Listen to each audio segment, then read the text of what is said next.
सभी श्रोताओं का रामायण की कथा में हार्दिक स्वागत, अभिनंदन। आज के इस वीडियो में आप सभी के सामने प्रस्तुत है रावण को शूर्पणखा का धिक्कार। रावण के मारीच के पास से लंका लौट आने के कुछ काल पश्चात ही शूर्पणखा उसके पास आ पहुंची।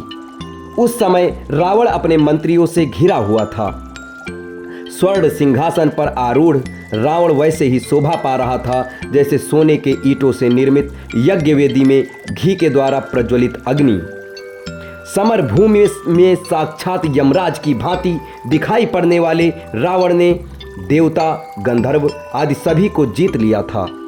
राजोचित लक्षणों से संपन्न रावण ने वैदूर्यमणि, नीलम तथा तपाए हुए सोने से निर्मित आभूषणों से अलंकृत हो रहा था।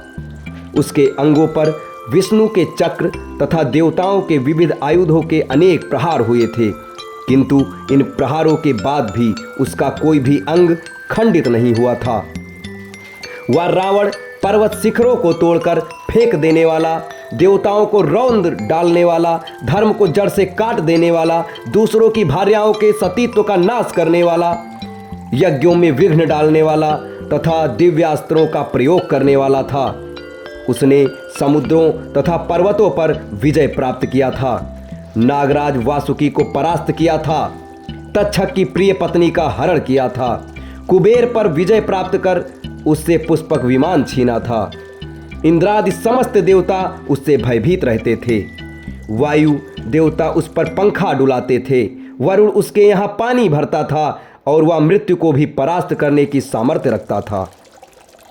उसने 10,000 वर्षों तक घोर तपस्या करके तथा ब्रह्मा जी को अपने मस्तकों की बलि देकर देवता, दानव, गंधर्व, पिशाच, पक्षी और सर्पों से संग्राम में अभय प्राप्त कर लिया था।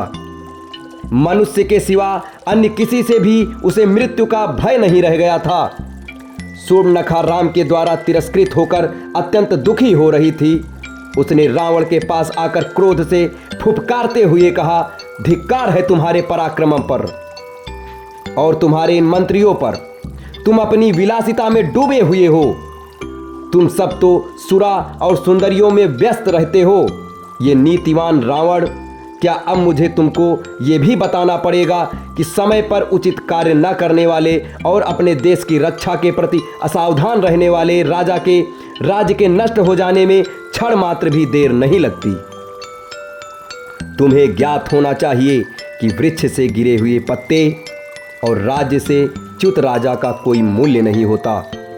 प्रजा उसी राजा को पूजती है जो स्थूल से आंखों से सोता है, किंतु नीति की आंखों से जागना है, जिसका क्रोध प्रलयंकर और प्रसन्नता सुखदायिनी है।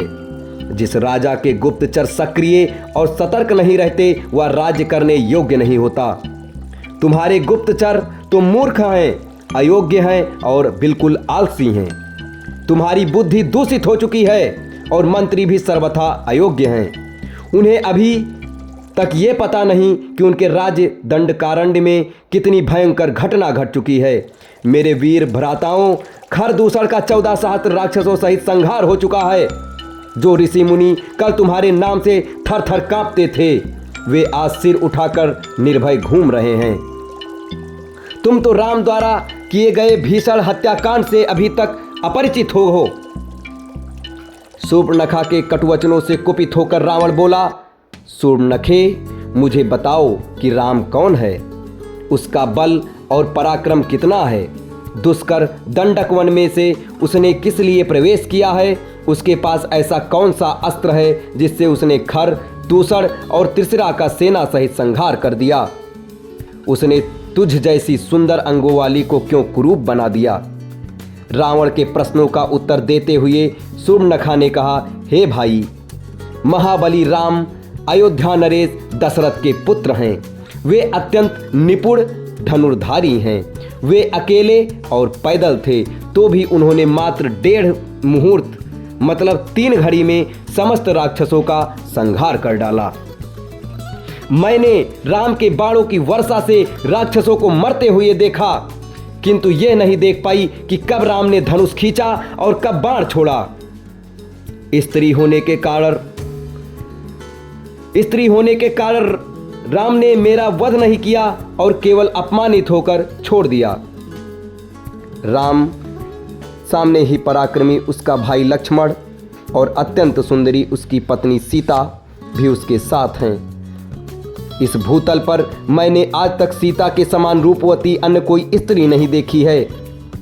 जब मैं सीता को तुम्हारी भार्या बनाने के लिए लाने के लिए उद्यत हुई तो लक्ष्मण ने मुझे कुरूप बना दिया। सीता तुम्हारी ही भार्या बनने योग्य है, अतः तुम उसे शीघ्रातिशीघ्र हर लाओ। शूर्पणखा का कथन सुनने तथा अपने मंत्रियों से विचार विमर्श करने के पश्चात रावण ने सीता को हर लाने का निश्चय कर लिया।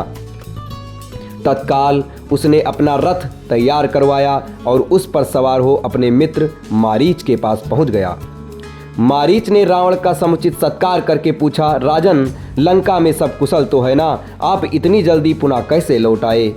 रावण बोला, हे मारीच, क्रूर और मूर्ख राम ने अपने बल का आश्रय लेकर मेरे भाई खर और दूसर सेना सहित त्रिशिरा का वध कर दिया है। उसने मेरी बहन शूर्पणखा को भी कुरूप बना दिया है। तुम मेरे मित्र हो, मित्र ही संकट के समय मित्र की सहायता करता है।